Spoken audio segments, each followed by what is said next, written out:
नमस्कार। जो कल रात तक अपुष्ट खबरें चल रही थी कि ईरान का सर्वोच्च लीडर, सर्वोच्च नेता अली अयातुल्लाह खुमेनाई, उसकी डेथ हो गई, आज उसका कंफर्मेशन भी आ गया है। और ये कंफर्मेशन उन्हीं के स्रोतों से आया है, यानी ईरान से ही आया है। उनके साथ टॉप की लीडरशिप जो भी आर्मी की थी वो भी मारे गए, डिफेंस मिनिस्टर के साथ सेना अध्यक्ष और जो उनके टॉप के वो थे। और बड़ी सटीक जानकारी जो है यूएस को मिल गई थी कि ये किस जगह पर, यानी हेडक्वार्टर में एक कोई मीटिंग कर रहे हैं। और एक साथ जो सुबह सुबह जो उन्होंने आक्रमण किया, सटीक वहीं पर जाकर के किया और पूरा तहस नहस कर दिया। दुनिया से एक कट्टरपन का, इस्लामिक कट्टरपन का एक जो प्रतीक था, एक आइकन था, वो खत्म हो गया। लेकिन उसके बाद उनका रिएक्शन बहुत तगड़ा चल रहा है। बावजूद इसके कि टॉप लीडरशिप खत्म हो गई, वो उन्होंने जो है प्रतिघात किया, वो उसका बदला ले रहे। किस ले रहे? जो अमेरिका के जो वहां पे बेसिस हैं जो इस्लामिक वेस्ट एशिया की कंट्रीज में, बहरीन हो गया, दुबई हो गया, ये यूएई हो गया, सऊदी अरबिया हो गया, और जो जितने भी कुवैत जितने भी इनके कंट्रीज हैं जहां इनके बेस हैं, नेवल बेस हैं आर्मी के, उसके यूएस के, वहां पर उन्होंने बहुत तगड़ा प्रहार किया। ये तो पहले से ही पता था कि इनकी जो है मिसाइल्स बहुत तगड़ी है, तो इनका भी बहुत नुकसान हुआ और काफी नुकसान हुआ। यानी इसके मरने के बाद भी जो है वो लोग इसका बदला लेना चाह रहे हैं। लेकिन अब आज ईरान जो एक घायल सांप की तरह हो गया है। इसको जो है अगर अधमरा छोड़ दिया तो आप समझिएगा कि ये बहुत खतरनाक आगे साबित होगा। तो इसके लिए इस वार का एंड होना बहुत जरूरी है, और जो इस्लामिक शासन है उसका खात्मा होना बहुत जरूरी है। जो एक लोगों की इन्होंने आवाज दबाई है, लोकतंत्र तो खैर इस्लाम में कभी था ही नहीं, लेकिन जो अब थोड़ा थोड़ा लिबरलाइजेशन आ रहा था, थोड़ा थोड़ा खुल रहे थे और महिलाओं को मुक्ति दे रहे थे, जैसे वेस्ट एशिया की कंट्रीज में यूएई हो गया, थोड़ा बहुत सऊदी अरब में हो गया, और उन कंट्रीज में कुछ होने लग गया था, उस पर इसने बिल्कुल बैन लगाए सत्ता के आने के बाद बुरी तरह। और जितने भी लोग थे, जितनी महिलाएं इसका प्रोटेस्ट करती, उनको मार दिया गया, जेलों में डाल दिया गया, गायब कर दिया गया।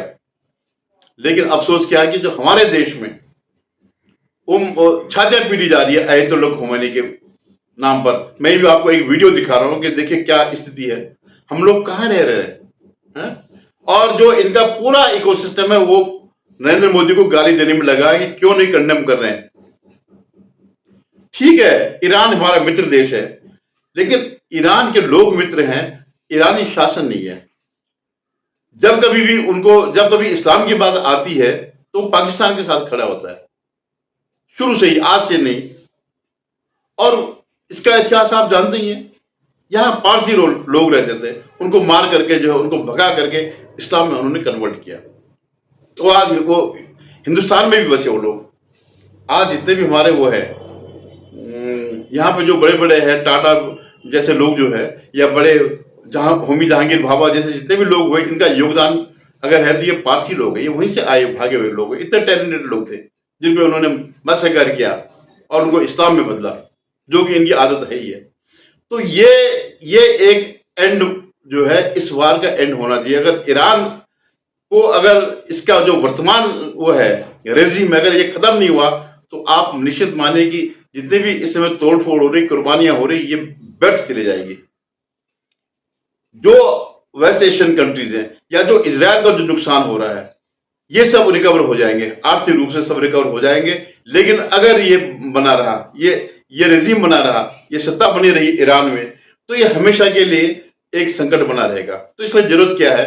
जरूरत यही है कि इस वार को जो है पूरा अंजाम दिया जाए, अंत तक इस्लामिक शासन को उखाड़ा जाए। अफसोस ये है कि हमारे देश में भी इनके समर्थन में आ रहे हैं। आप देखिएगा इस वीडियो को।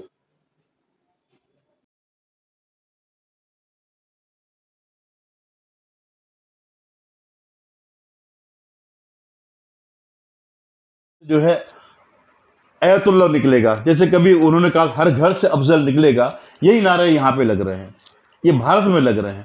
इस ढंग के नारे जो है, मतलब आपके भारत के प्रति कोई वो नहीं, हमारे यहाँ से क्यों निकलेगा भाई?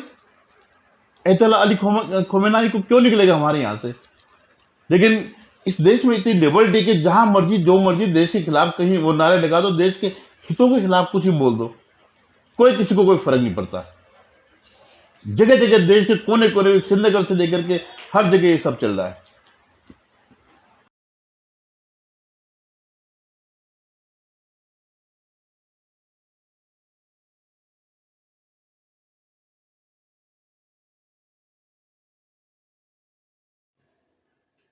ये सिर्फ एक ही वीडियो था, ऐसे कई वीडियो है।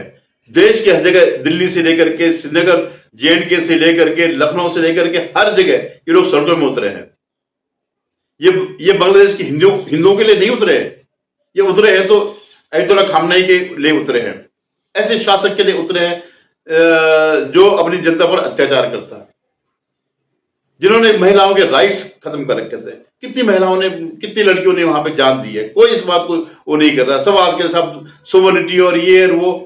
अरे भाई सोवर्निटी क्या, तुम तो जब हमारे इसमें पहलगाम में लोग मारे गए थे, 22 लोग धर्म देख करके, तब तो कोई नहीं उतरा था सड़कों में।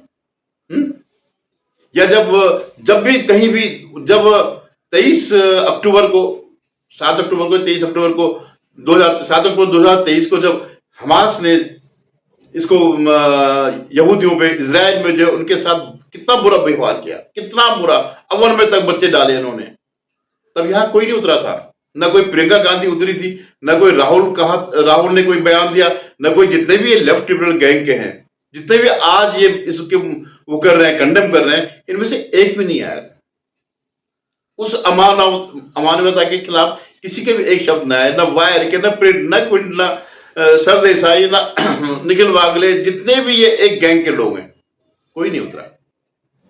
सबके सब जो है, और जो मुस्लिम समुदाय था यहाँ का, वो तो बड़ी तारीफें कर रहा था कि आप खुदा के फरिश्ते हैं। मेरे पास एक फोटो पड़ी है जिसमें आसमान से उतरता हुआ वो कर रहा था। तब तो तुम बड़े हो कर रहे थे, बाद में जो है विक्टिम कार्ड लेके आगे जब इजराइल ने पलटवार किया। तो कहने का मतलब यह है कि उसका जो है, इस लड़ाई का अंजाम पूर्ण रूप से होना चाहिए। सांप को घायल नहीं रखना चाहिए, इस रेजिम को खत्म करना ही चाहिए। ईरान की जनता हमारी मित्र है, और क्यों नहीं होगी। रजा पहले के टाइम पे हमने देखा कितना उच्च संस्कृति थी, शिक्षा, कला, संस्कृति सब में जो है बहुत आधुनिक थे। मैंने पहली बार जेएनयू में किसी लड़की को अगर मैंने जेएनयू में देखा है बाइक चलाते हुए, तो ईरानी लड़कियां थी। तब हमारे पास तक बाइक नहीं थी, लेकिन वो लोग वहां पे जेएनयू कैंपस में मैंने देखा बाइक चलाते हुए।